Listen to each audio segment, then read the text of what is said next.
సిద్దిపేట జిల్లా కోహెడ్లో కాంగ్రెస్ కార్యకర్తల సమావేశం. స్థానిక సంస్థల ఎన్నికల్లో కాంగ్రెస్ జెండా ఎగరాలి అన్న మంత్రి పొన్నం. 30,000 కోట్లు రైతు సంక్షేమం కోసం కేటాయించామని వ్యాఖ్యలు.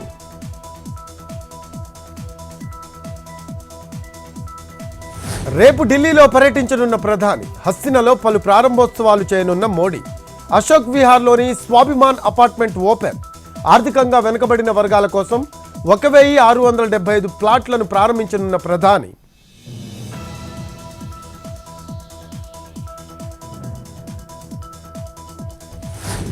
హైదరాబాద్ విద్యుత్ సౌధ ముందు ఏఈ కెమిస్ట్ సెలెక్టెడ్ క్యాండిడేట్స్ ఆందోళన. పరీక్ష సర్టిఫికెట్ల వెరిఫికేషన్ పూర్తయినా నియామక పత్రాలు ఇవ్వడం లేదంటూ ధర్నా. తమకు వెంటనే పోస్టింగ్లు ఇవ్వాలని డిమాండ్.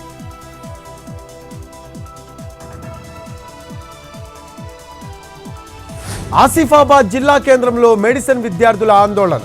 ప్రొఫెసర్లు, అసిస్టెంట్ ప్రొఫెసర్లను నియమించాలని డిమాండ్. సరైన వసతులు లేక ఇబ్బందులు పడుతున్నామని మెడికోల ఆవేదన. హాస్టల్స్ నుంచి కాలేజీకి రవాణా సౌకర్యం కల్పించాలని అధికారులకు విజ్ఞప్తి.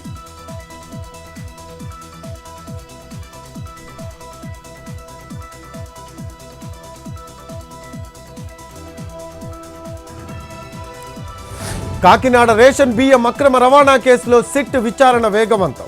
తొలి సమావేశం విజయవాడలో జరుగుతుందన్న సభ్యుడు శ్రీనివాసరావు. ఆ తర్వాత గ్రౌండ్ లెవెల్లో విజిట్ ఉంటుందని వెల్లడి. సిట్ విచారణ పారదర్శకంగా జరుగుతుందని వ్యాఖ్యలు.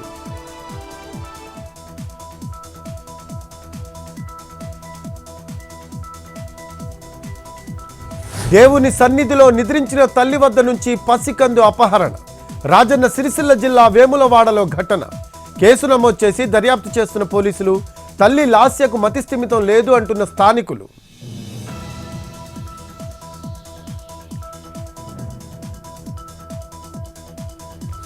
కృష్ణా జిల్లా ఉయ్యూరు పిఎస్ పరిధిలో కలకలం. దళిత విద్యార్థినిపై యువకుడి అత్యాచార యత్నం. నిందితుడు నాగదేశి సుబ్రహ్మణ్యంగా గుర్తింపు. పోక్సో చట్టం కింద కేసు నమోదు చేసిన పోలీసులు.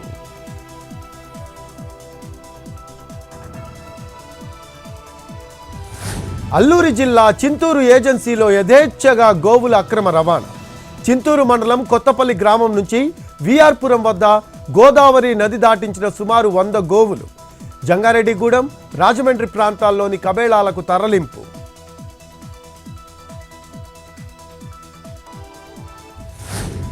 ప్రకాశం జిల్లా వెలిగొండ ప్రాజెక్టు పరిశోధనా విభాగం ఉద్యోగుల నిరసన. ఇన్ఛార్జ్ ఎగ్జిక్యూటివ్ ఇంజనీర్ వెంకటరమణయ్య తీరుపై ఆగ్రహం. సిబ్బందిని వేధింపులకు గురి చేస్తున్నారని ఫైర్. మద్యం సేవించి మరీ విధులకు హాజరవుతున్నట్లు ఆరోపణ.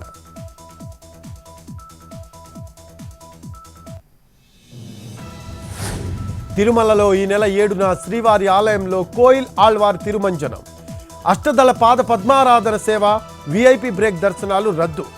6వ తేదీన సిఫార్సు లేఖల స్వీకరణ రద్దు చేసిన టీటీడీ.